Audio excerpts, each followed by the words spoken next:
Assalamualaikum warahmatullahi wabarakatuh. Perkenalkan, kami dari kelompok 6. Nama saya Alvira Zikra Madani. Nama saya Lutfi Sasagita Ramadanti. Nama saya Raisa Edra Zahira. Nama saya Syafadila Kaulia. Teman-teman, ada yang tahu nggak sih apa itu membaca? Proses apa aja sih yang ada di dalamnya? Faktor apa aja sih yang berpengaruh? Dan tingkat pemahaman bacaan itu apa aja sih? Yuk kita simak video berikut ini.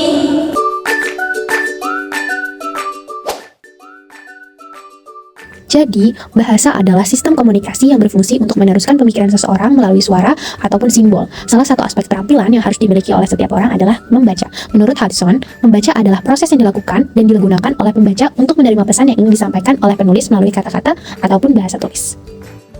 Selanjutnya ada proses visual. Setidaknya dalam kegiatan membaca kita membutuhkan dua aspek penting, yaitu indera penglihatan dan juga sistem saraf pusat. Pada proses membaca, mata kita bertindak sebagai indera yang menangkap susunan kata dalam bacaan. Gerakan bola mata ini disebut dengan gerakan sakadik. Ketika membaca, mata tidak bergerak lurus, melainkan seperti lompatan-lompatan kecil dan ada kalanya berhenti sejenak yang disebut dengan fiksasi.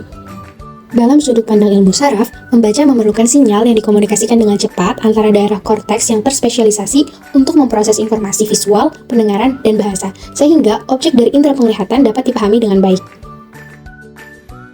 Selanjutnya ada faktor pemahaman membaca. Yang pertama ada faktor kognisi, meliputi pengenalan kata, pemahaman bahasa, dan juga teori ganda. Faktor yang kedua ada faktor psikologis, meliputi motivasi dan keinginan, serta kematangan sosial emosi. Yang terakhir ada faktor lingkungan, meliputi sosial dan non-sosial. Faktor yang pertama yaitu kognisi. Dalam faktor kognisi terdapat beberapa unsur.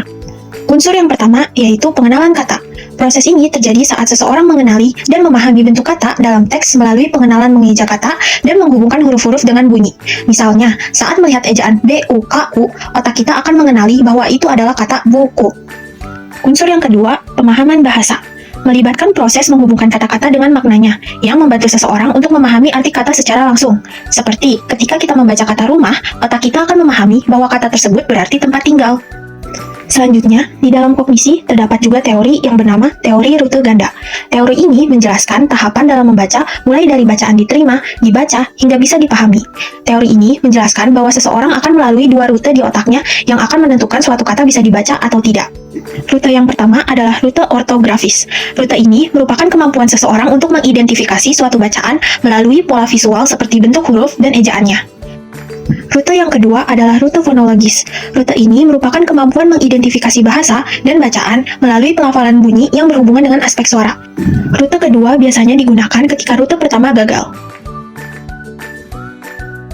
Yang kedua ada faktor psikis. Yang pertama motivasi dan keinginan. Motivasi yang tinggi akan membuat pembaca semakin ingin mendalami apa yang sedang dibaca. Sedangkan motivasi yang rendah cenderung membuat pembaca hanya membaca sekilas tanpa mencoba memahami teks yang sedang dibaca. Yang kedua, kematangan sosial dan emosi. Individu yang dapat mengontrol emosinya akan lebih mudah fokus pada teks bacaan sehingga tidak kesulitan dalam proses belajar. Nah, yang ketiga ini ada faktor lingkungan. Yang pertama, faktor lingkungan sosial. Lingkungan sosial meliputi orang-orang sekitar pembaca. Ada beberapa orang yang merasa lebih bersemangat saat membaca dengan banyak orang di sekitarnya, tetapi ada juga yang lebih memilih membaca sendirian. Lalu yang kedua ada faktor lingkungan non-sosial. Faktor lingkungan non-sosial ini meliputi suhu, cuaca, dan tingkat kebisingan. Kebanyakan orang merasa nyaman membaca saat cuaca sedang hujan dan suhu rendah. Selanjutnya ada tingkatan pemahaman bacaan. Tingkatan pemahaman bacaan terdiri dari 5 tingkat. Yang pertama yaitu pemahaman informasi. Pada tingkat ini, pembaca akan berfokus pada informasi-informasi yang dituliskan secara tersurat oleh penulis bacaan tersebut. Contoh proses kognisi yang terjadi dalam tingkatan ini dapat berupa memahami gagasan pokok sebuah teks. Misalnya, teks tersebut membahas bahaya narkoba. Tingkat yang kedua yaitu reorganisasi. Pada tingkat ini, pembaca menganalisis dan mengorganisasikan informasi-informasi yang tersurat dalam teks yang dibaca. Pembaca juga akan dapat menemukan hubungan tiap gagasan atau ide yang ada dalam teks yang dibaca. Hasil reorganisasi dapat berupa rangkuman dan klasifikasi. Tingkat yang ketiga yaitu pengambilan kesimpulan. Pada tingkat ini, pembaca akan menggunakan pengetahuannya untuk menarik kesimpulan dari teks yang telah mereka baca. Jenis kesimpulan yang dihasilkan dapat berupa perbandingan dan hubungan sebab akibat. Misalnya, pembaca membaca 2 artikel tentang spesifikasi smartphone. Pembaca akan bisa membandingkan smartphone mana yang kualitasnya lebih bagus. Tingkat yang keempat yaitu evaluasi. Pada tingkat ini, pembaca melakukan penilaian dan pertimbangan terhadap teks yang telah mereka baca. Contoh pertimbangan yang dilakukan pada tingkat evaluasi dapat berupa Apakah teks tersebut merupakan fakta atau hanya opini saja? Ataupun bisa juga berbentuk, apakah teks tersebut berdasarkan kenyataan atau hanya berdasarkan fantasi saja? Tingkat yang kelima yaitu apresiasi. Pada tingkat ini, pembaca akan memberikan suatu tanggapan terhadap teks yang sudah dibaca. Tanggapannya dapat berupa perasaan apa yang dirasakan pembaca setelah membaca teks tersebut, ataupun pujian terhadap teks tersebut.